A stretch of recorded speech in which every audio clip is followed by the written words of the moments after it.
The events of the previous day had brought the first taste of bitterness to this race. A rare thing in this sport where competition is fierce on the water, but on dry land there's a brand of comradeship found in only a few other sports. That is evidenced by the fact that frequently vital components are swapped among the teams when help is needed. Nevertheless, the rivalry today was intense as they left Yeppoon for the longest, 164 miles, and probably the most dangerous leg of this classic.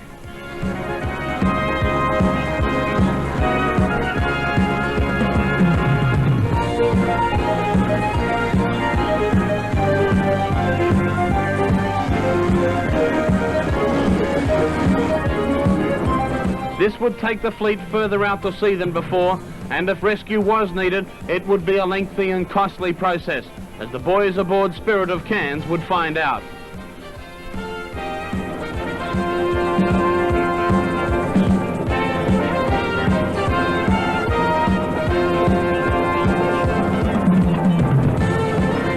The attrition rate climbed in choppy seas. The highly placed Royal Salute and the monohulls Rajah and Colour 7 all decided Yeppoon was the safest place to be, and they headed home early.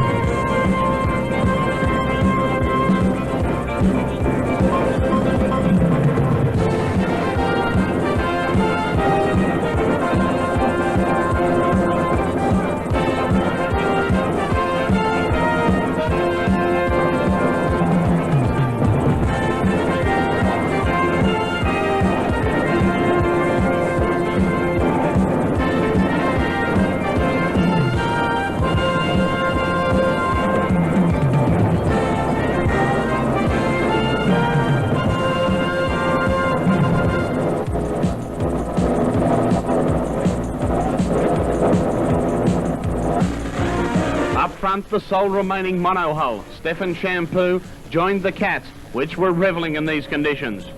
In the air, our Channel 7 chopper and observer and official aircraft were catching glimpses of some of the most rugged and spectacular coastline in the world.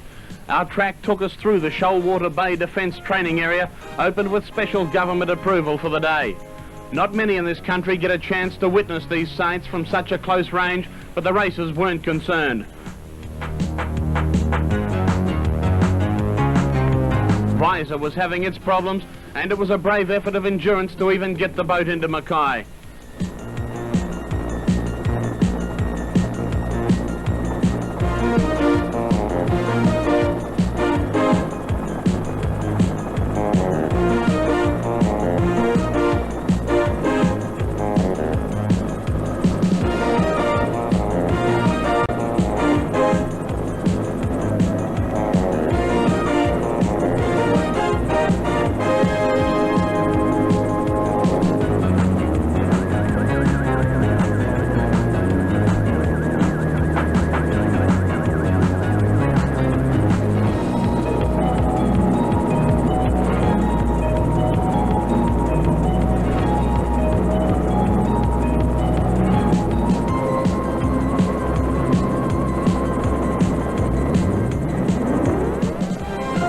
It looked like being Dex Ollier's day.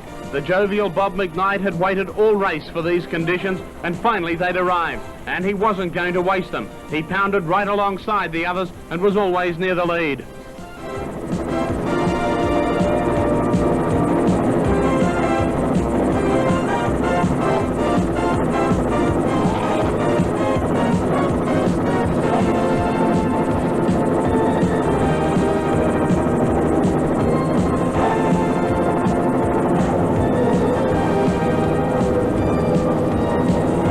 These seas have no respect or sympathy, and eventually Dex Ollier, Spirit of Cairns and Cedar Lake all struck problems which would cost them valuable time.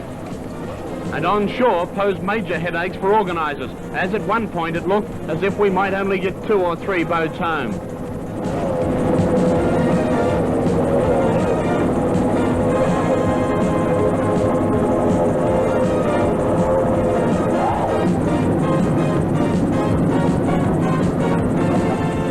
The two boats which did come through unscathed, Solo Cat and Stefan, then turned on one of the best finishes of the entire race. A small legacy for the patient Mackay crowd, which had waited a long time to glimpse a bumping hull on the horizon. When that sight finally appeared, it was Steve Smith and Chris Antes and Solo Cat first into view.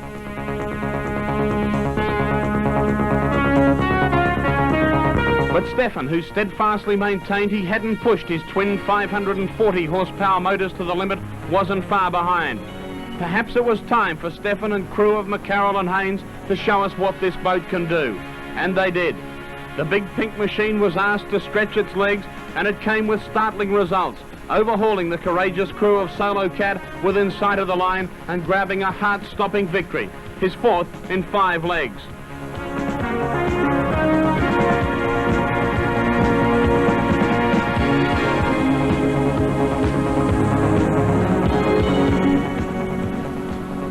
But today, Stefan had to share the accolades. After 4 hours of absolute hell, Chris Antes and Steve Smith were just happy to be home in one piece. And the fact that they'd come so close to a win was a bonus they hadn't expected. Yes, Pat, yeah, we've been nipping at the heels of the fleet all week. And we're pretty close now. We're leading point scorers at this stage. And by the time we get to Hamilton Island, we probably won't be much less, if any at all. It must have been pretty satisfying just to finish today's leg. It was pretty tough out there, wasn't it? Oh yes, the fatality rate on boats was diabolical today. The gearboxes and power heads blowing, but you know, Yamaha's kept cranking.